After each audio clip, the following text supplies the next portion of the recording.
Shot for Jesus. Basketball season will be here soon. We just went through Summer League not too long ago, and now we're getting ready for football, but jump shot for Jesus. I saw this sign when I was walking down the street in Greenville, South Carolina. Jump shot for Jesus. This is a t-shirt brand. This is a t-shirt company that is saying that Jesus never missed a shot. And a paraplegic rapper, Christian rapper, I should say, also made a song called Jump Shot for Jesus. Jump shot. You make that jump shot. And yes, he mentions 2 Chainz and how he got his bling bling on and all that, but he never missed a jump shot. It starts out with a good message, though, telling the young man who's wearing, I believe, Under Armour, telling that young man that, hey, you can do anything that you want to do, which is a good message because you can do anything that you want to do. Anything that you're capable of, anything that you have access to, you can do it. Jump shot for Jesus. Jesus never missed a shot. Well, I'm going to disagree with that one. Jesus has missed many shots. You see, during the time frame that Jesus supposedly walked on the earth, Jesus had an opportunity to talk about a whole bunch of things. When he drew the land and the sand in the line for the woman who had committed adultery, he never said anything about the actual man. What about the dude? What about the man? What about equal treatment for women? He had a great opportunity right there to show equal treatment for women. As we are going through the Gospel of Thomas, which is not in your Bible, at the end of the Gospel of Thomas, one of the last sayings, he said that he's going to make Mary just like one of you men. Now, some people may take that as equality, but he actually literally meant, I'm going to make Mary just like you men. I'm making her into a dude so that y'all will respect her because y'all won't respect the woman. So he had plenty of opportunities to talk about that, to talk about equal treatment for women, but he didn't. He missed that shot.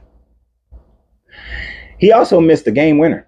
He missed the game winner when he had an opportunity to talk about how slavery is an abomination to God, how no man should own another man, but he didn't. He missed that 3-point shot. Instead, he said that whether bondman or free man, whether male or female, you're all children of God. Not, hey, how about everybody, whether you're just human and all children of God, that no man should own another man. He didn't say anything about that. He didn't repeal back the law that you can take foreigners from another land and make them your slaves in perpetuity and pass them on to generations. He didn't take that away. He didn't take away if you beat your slave and the slave is unable to rise within 2 days, then the master will not be punished. And here's the thing about that. That slave being unable to rise. Many people, it's a mistranslation. It's meaning that if the slave, it actually means that if the slave doesn't die within 2 days, then the master is not punished. But the slave dies on the 3rd day, then the master is still not punished. But if he dies within 1 to 2 days, then the master shall be punished. It doesn't mean that the slave can go back to work. It's an actual mistranslation. Go check it out. Don't believe me. Don't take my word for nothing. Go research it yourself. He also missed out on the opportunity of talking about animal rights and animal cruelty. He missed this shot too. Whole half-court shot. All this decapitation and ripping apart of birds and gutting of calves and bulls and other animals. He had an opportunity to talk about that, but he didn't. He didn't break that down. He didn't say anything about that. At least in the Old Testament, this God says that I prefer your obedience over your sacrifice. Now, he's not saying that you shouldn't sacrifice. He just prefers your obedience over your sacrifice. Meaning that if you don't have the capability of sacrificing, or if you just think that the sacrifice is enough, that you can just continue sacrificing all these animals, then you got a problem. He'd rather you be obedient. And even within your obedience, you have to follow the law, which is still your sacrifice of fellowship, your sacrifice of offerings. So you still are sacrificing animals. And they're not even using the animals. He could have said something to that effect. He could have taken God away from being the Father, I should say, away from being a human type being. He could have said that God doesn't smell the sweet aroma of your sacrifice when you burn it. He could have said that God doesn't walk during the cool of the day. He could have said that God is not jealous. God is not angry. All these other different human attributes that you've given this deity. He could have taken all that away. He could have taken away the whole thing of hell.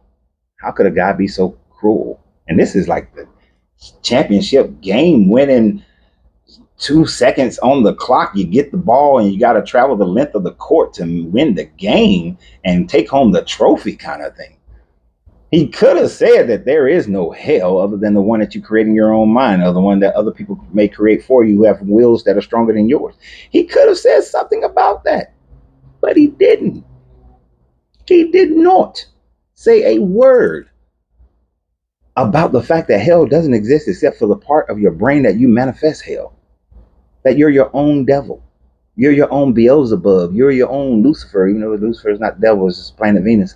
He could have said all those things, but he didn't. He missed that shot. Damn. He just kept missing those shots over and over again. You know, he's like Ben Simmons. Trae Young comes up to him and he could have easily made a dunk, but instead he passed the ball away. And who did he pass it to? The government. He passed it to the Roman government. He could have made statements, as he does do in the Gospel of Thomas, that you don't need government. That government shouldn't rule your religion, shouldn't rule your spirituality. Nope, he said, give unto Caesar what is Caesar, give unto God what is God. I know some of you are going to take that as he's saying that, you got to abide by the government, but, what God says, you got to do what God says. And you should uprise against the government. But he didn't say anything about uprising against the government. He said you should follow the laws that you were given. You should live under the leadership that you were given because they've been appointed by God. At least that's the way Paul interpreted it. But he did not say anything about how government should treat people. At least Lao Tzu had enough sense to say that if government gets into the flow of the way, then government will always provide for people, but not rule the people, will not hinder the people, will not harm the people. But he said none of those things. So jump shot for Jesus.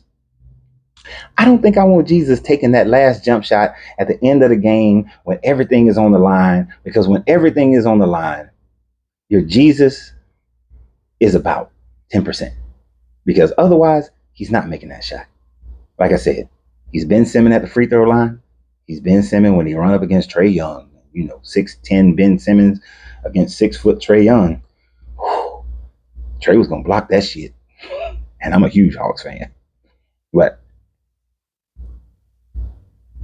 go check out that song, Jump Shot for Jesus. And as far as a business, I hope this business prosper. I never want any business not to prosper. I love business. I don't want anybody's business to not prosper. But how do y'all feel about these people using and marketing your Jesus for marketing sakes? I mean, hell, he out there with them. He wearing them Dirt Nap 2000's. Look at the Dirt Nap 2000's that he got on. Boy, I'm gonna have to show up at the court with some Dirt Nap 2000's. Y'all don't know about these Dirt Nap 2000's, boy. I'll tell you right now, Dirt Nap 2000's, ankle breakers. This is like the Jesus fish. This is like the bands for What Would Jesus Do? It's just marketing. Somebody figured a way to market things and appeal to your emotions, appeal to your belief in this religion. And I hope they make billions for doing so, because 99% of the people who wear it don't actually believe it or follow it. And they don't believe it because they don't follow it. Your Jesus did make that shot. He said there will be many, many who will call upon my name, who will do miracles and fanciful things in my name. But yet, I will not know them. Y'all keep wearing that shirt. And remember, you got to free yourself to be yourself, because your greatness is non-negotiable. You got to be the GOAT in them Dirt Nap 2000s.